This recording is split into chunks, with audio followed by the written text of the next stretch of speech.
Hello and welcome. Thank you for clicking on this video, and today I will just be introducing some plays in basketball that I thought were pretty cool. Quick disclaimer, coaches often mix up the namings for certain plays, so the naming convention used in this video should not be totally trusted. I will do my best to identify the plays and naming them primarily through the actions I see occurring. If it happens to be the case that I mixed up some terminology, I would certainly appreciate being corrected.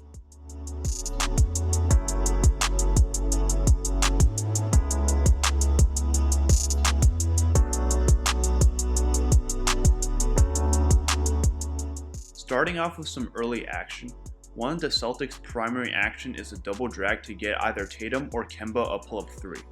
One of the screeners would roll to the basket, and the other screener would often pop to above the three to open up the floor for the ball handler getting downhill or the big rolling to the basket. This action is particularly good at involving another player in the pick and roll and making it even more difficult for the point of attack defender to get even with their man. I want to continue this concept of the double drag by showing one of the clever ways Oklahoma City has gone into this action. Unlike the Celtics in the first instance, the Thunder blended in an away screen at the beginning, putting the Celtics defenders out of position before hitting them with a double drag. This makes an already robust action even more difficult to guard, as Brown's dive to the basket forces a rotation and Jerome hits the corner for an open three.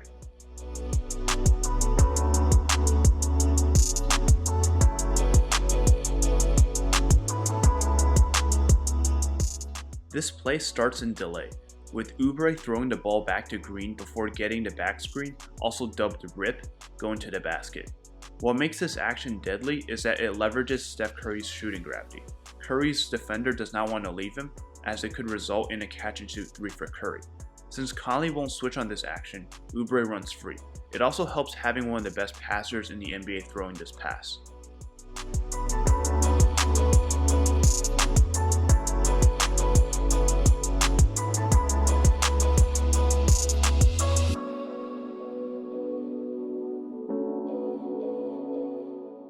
This play is known as elbow Chicago.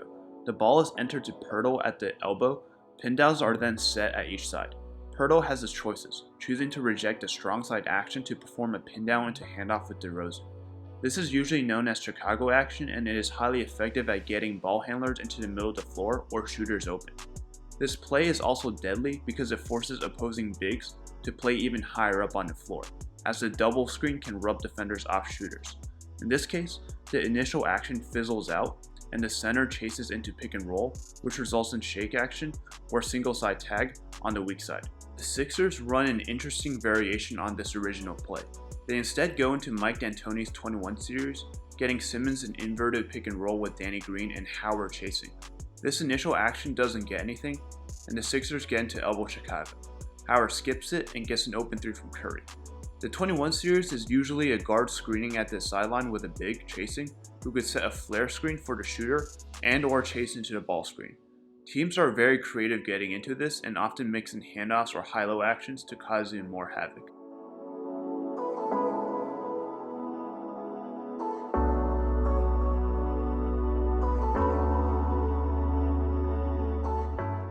The Celtics disguises the Spain pick and roll in this play into the Princeton Chin series. This starts out as regular chin series with the pass to the player getting a pin down on the weak side. Williams sets the characteristic back screen for the guard when the ball has been reversed. Usually, Kemba would cut to the corners on this play, but instead lingers in the paint, setting the back screen on the roller's man.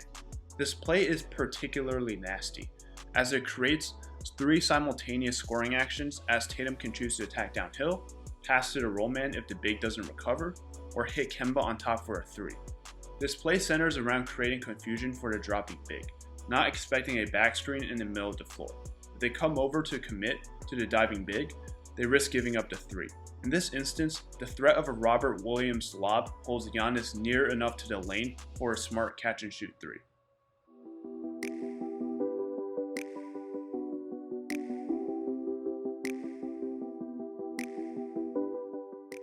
In this play, Stephen Curry sets a ram screen for the primary screener to get the defender trailing the action, before zipper cutting around Looney to get a three. This play leverages the shooting ability of a shooter like Curry to compensate for the strong side spacing. Looney is unable to space the floor, so having him set a screen for Steph occupies the strong side corner, making a potential downhill drive wide open.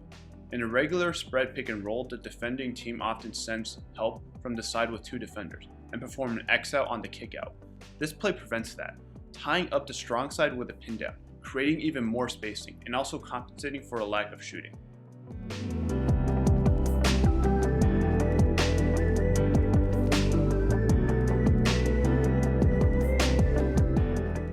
Post split is a common action that creates all sort of good scoring opportunities. A player enters the ball into the post and sets an away screen, having a shooter curl to the strong side for a catch and shoot three. The screener also has the choice of slipping the screen to the basket. The post player in this instance not only has a good field of view to make the pass, but also to generate his own scoring opportunities. The split action on top often occupies the strong side defender, allowing the post player more space to operate and score.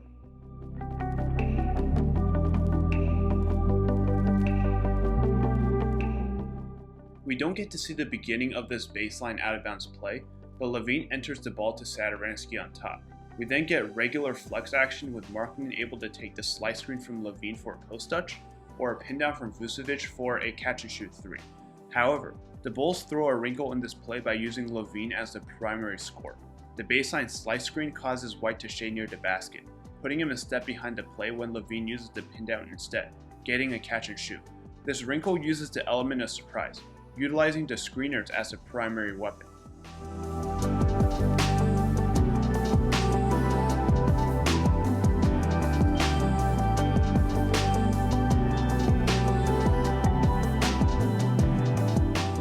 The Sixers set up in Horn's alignment with the big at each of the elbows.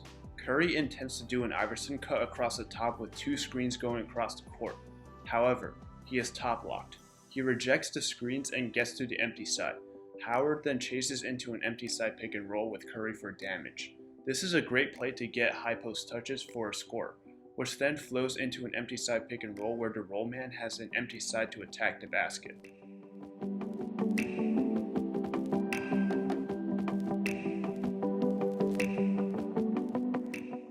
Away is a simple yet effective play, designed to get shooters off two pin downs for an open shot or a slasher into the middle of the floor. Setting two pin downs makes it even more difficult for the defender to trail the shooter. Most NBA teams have some sort of variation of this play.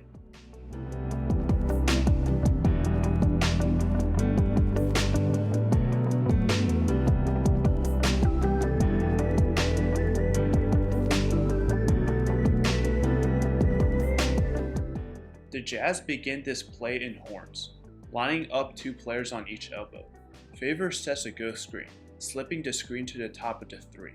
Ingles goes in for the rip screen on Mitchell before going into a dribble handoff with Favors for the bucket. This play makes it difficult to guard the ball handler, as Ingles sets a back pick before running into a DHO, already putting Oubre behind the play. This play is difficult to guard, as it doesn't allow the defense to set up its ball screen defense and expertly spaces the floor for the roller.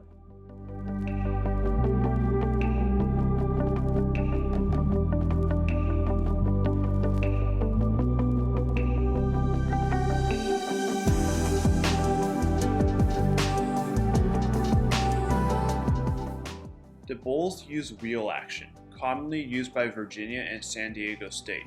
However, this is only performed once to get a shooter open. A pin down for Patrick Williams is occurring on one side, while Markkanen is supposed to be setting a flare screen on the other, although this is pretty low on the floor. Williams then spaces to the weak side, as the main action is this baseline runner with LaVine. LaVine running off the screen causes all sorts of problems as he can get open for a catch and shoot or blitz to the basket. If the defense commits hard enough, Vucevic can also slip to the basket for a dunk. Overall, this set does a great job getting a shot off of the zipper cut as well as other read options with the pin down. I hope that at least some of that was helpful. Thank you for watching.